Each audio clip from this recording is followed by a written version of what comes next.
Our next speaker is going to be John Samuelsen, who is the president of the Transport Workers Union, Local 100. How many of you take the subway? How many of you take a bus? This man is in charge of protecting your safety. His workers are there driving the trains, driving the buses, and making sure that you get to work more than millions of New Yorkers get to work on time and safe.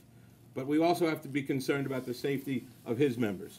So he's going to talk today about what the union does to protect its members, what are the dangers encountered by his members, both in the subways and on the buses, and what is the role of protective equipment in the workplace for your members. I know Artie Wilcox was involved with that a long time ago.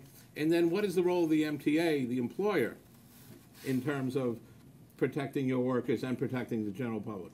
So here we have John Samuelsen, president of Local 100, yeah. TW. Thank you. Thank you. Okay, thanks. Okay, greetings from 38,000 TW Local 100 members in New York City.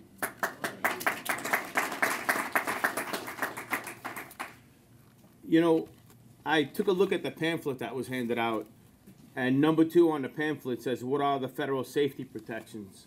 And that's a very interesting topic, and it's been a point of contention between TW Local 100, the MTA, and various governmental agencies for about a decade.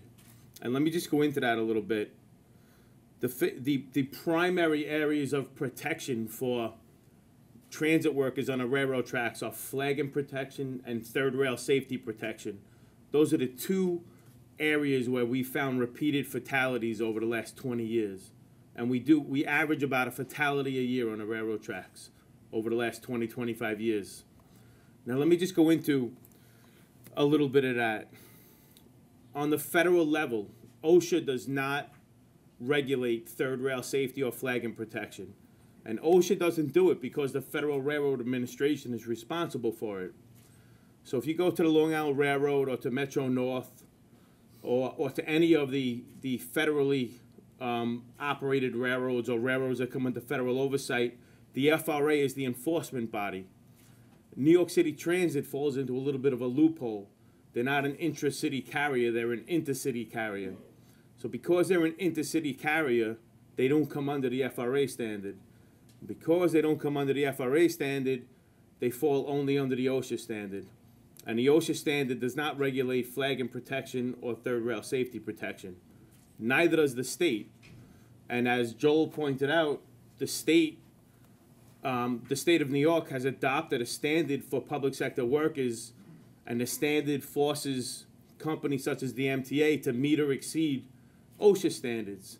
And the problem is that we go back to square one because the OSHA standard does not regulate flagging protection or third rail safety protection.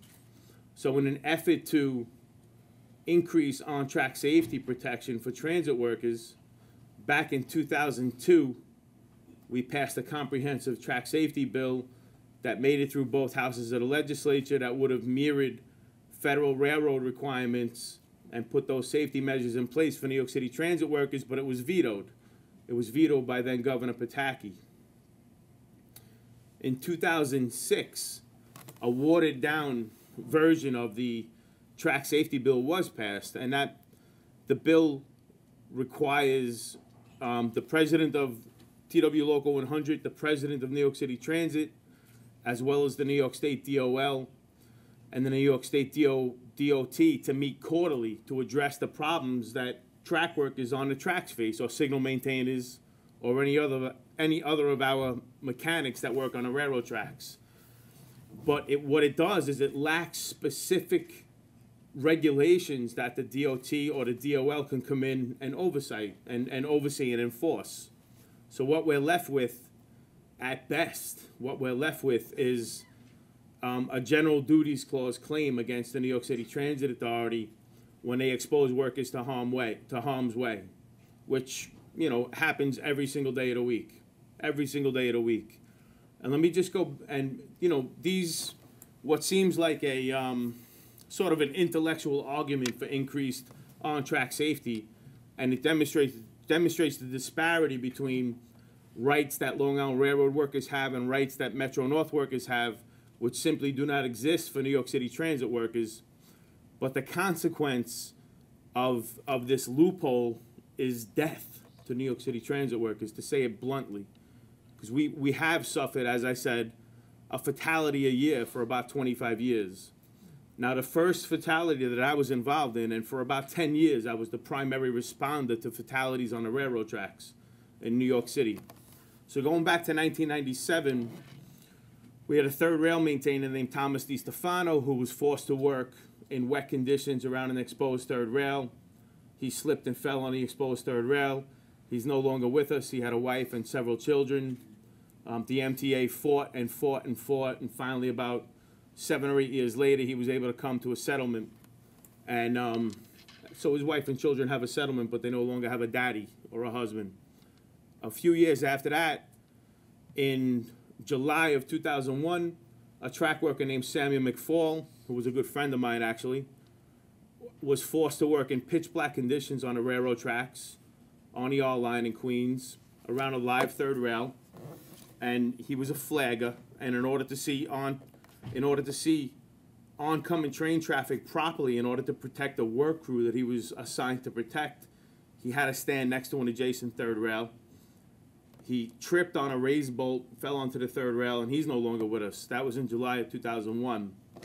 In November of 2002, we had 2 fatalities within 24 hours. Both folks being hit by trains, actually electrocuted and hit by trains simultaneously.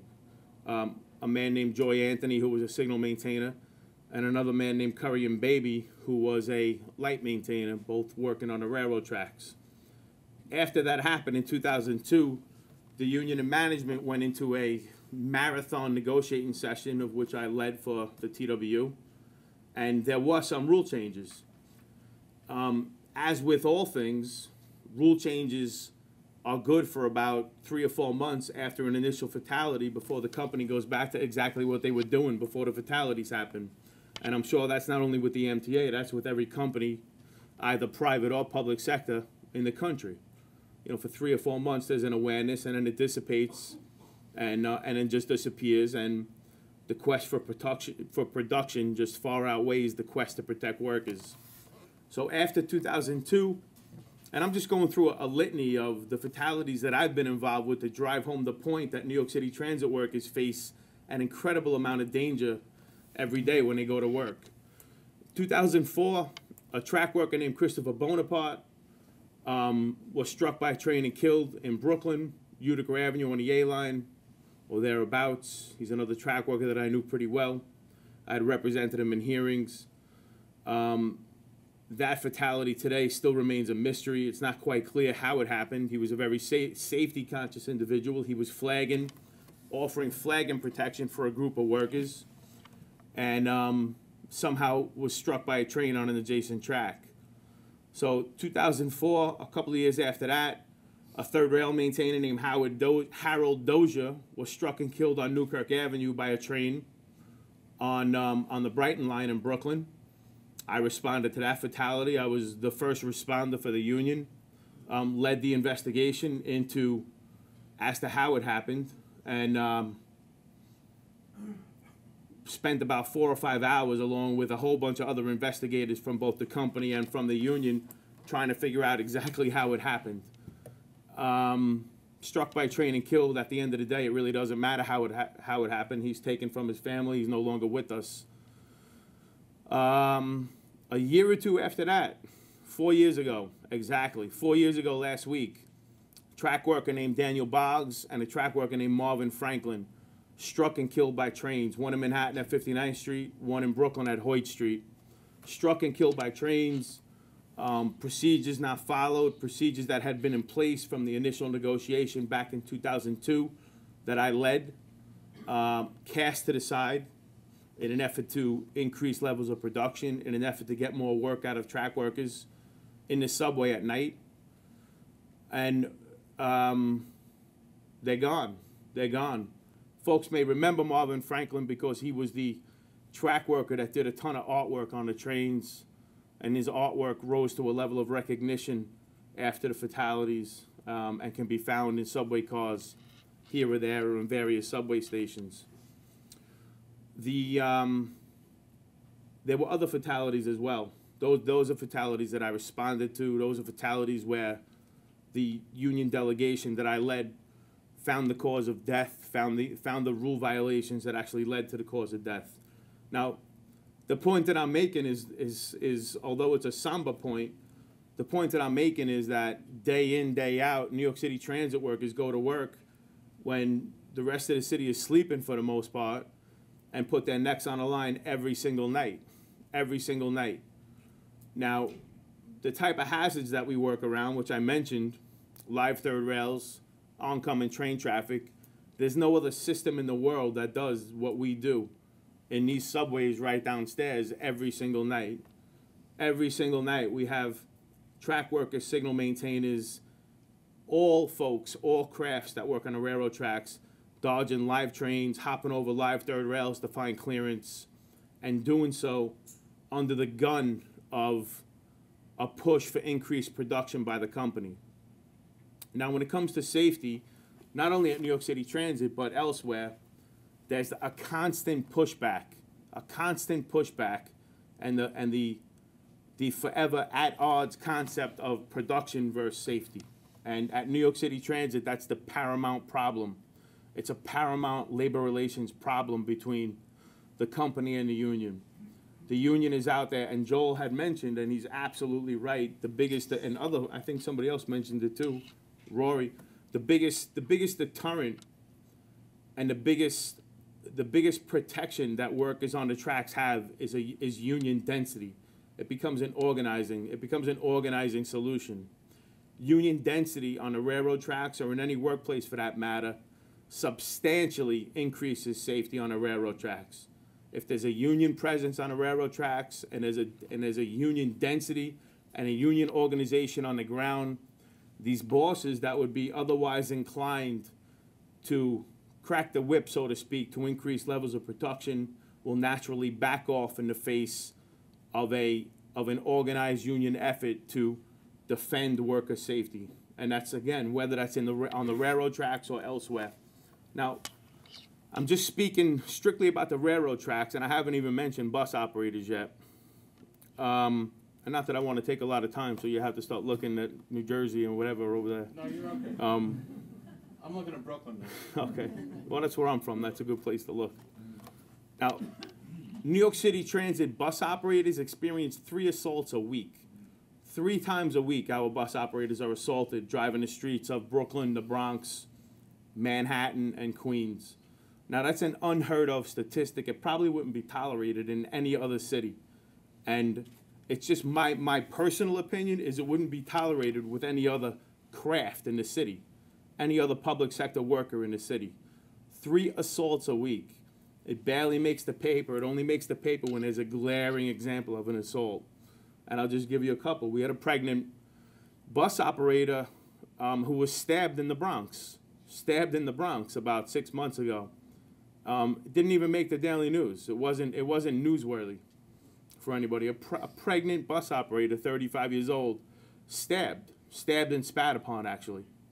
And for folks who can remember the little bit of a war that we had with the MTA over service cuts last year, where the MTA started to try to engage in a smear campaign against New York City Transit workers, they went on to this issue of spitting and bus operators being spat upon on the buses. Now, it's pretty interesting because the folks making the arguments about how transit workers should just brush off being spat upon, sometimes in their eyes, sometimes in their mouth, just brush it off and continue along the route as if nothing happened. These are folks that are primarily prima donnas that have never been spat upon in their life and will never be in a situation where they'll be spat upon in their life, yet they want to cast judgment on our folks who are spat upon. We've had bus operators that are spat upon that have contracted hepatitis, that have contracted other types of diseases, eye infections. We have bus operators who have contracted eye infections who are out of work for 6 months because they couldn't see in one eye. And yet the company itself has the unmitigated gall to go to the newspaper to talk about how local 100 bus operators are trying to get a free ride because they're not just shaking it off after they're spat upon and washing their face and then going along the way. We face dangers every day that folks don't realize. And let's just, again, talk about bus operators for a quick moment. And I actually don't know if I'm addressing any of the issues that you wanted me to address, but nonetheless, I'm at the microphone, so I'm speaking up for transit workers here. You're in charge. All right. We have an attack coming on our pensions, and it's very relevant to this discussion. We have an attack coming, and it's not only an attack coming in New York, it's an attack coming across the country on public sector pensions. Now, I challenge any of the legislatures or the governor himself or anybody to get on a bus and drive a bus up and down Utica Avenue in Brooklyn for 25, 30 years and then see what the condition of their body is when they get done driving that bus. Their knees are gone, their backs are gone. Track workers who, for lack of a better politically correct word, because this is the word we use, track workers hump rail in the system. They hump rail in pitch black conditions in the system. A rail weighs 1,300 pounds, and track workers move these rails roughly the way that we moved these rails in the 1880s. The technology has not increased greatly.